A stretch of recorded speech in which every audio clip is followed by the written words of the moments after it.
18 വർഷം വിജനമായ ഒരു ദ്വീപിൽ ഒറ്റയ്ക്ക് താമസിക്കേണ്ടി വന്ന ഒരു സ്ത്രീയെ പറ്റി പറയാം. യഥാർത്ഥത്തിൽ അവൾ ഒറ്റയ്ക്കായിരുന്നില്ല, അവളെ ഒറ്റയ്ക്കാക്കിയതാണ്. ലോസ് ഏഞ്ചൽസിന് പടിഞ്ഞാറ് 53 മൈൽ അകലെയുള്ള ഒരു ദ്വീപായ സാൻ നിക്കോളാസിലാണ് അവളും അവളുടെ ഗോത്രത്തിൽപ്പെട്ട 300 ആളുകളും ജീവിച്ചിരുന്നത്.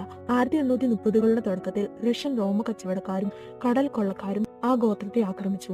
പുരുഷന്മാരെ കൂട്ടക്കൊല നടത്തി, സ്ത്രീകളെ ബലാത്സംഗം ചെയ്തു. 1835 ആയപ്പോൾ വെറും 20 പേരായി ചുരുങ്ങി. ആ വർഷം കുറെ ആളുകൾ വന്ന ആ ഗോത്രത്തെ അവരുടെ ദ്വീപിൽ നിന്ന് കപ്പലിൽ കയറ്റിക്കൊണ്ടുപോയി. അവൾ മാത്രം എങ്ങനെയോ രക്ഷപ്പെട്ടു. അതിനുശേഷം 1853 അവളെ കണ്ടെത്തിയത്.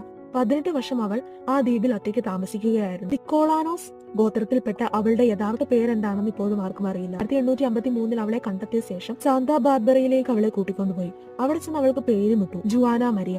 അവിടെ എത്തി 7 ആഴ്ച മാത്രമാണ് അവൾ ജീവിച്ചത്. 1853 ഒക്ടോബർ 19 രോഗപ്രതിരോധ ശേഷിയില്ലാതെ അവൾ മരണപ്പെട്ടു. 10,000 വർഷങ്ങളോളം ആ ദ്വീപിൽ കഴിഞ്ഞ ജനതയാണ് ഇല്ലാതായത്.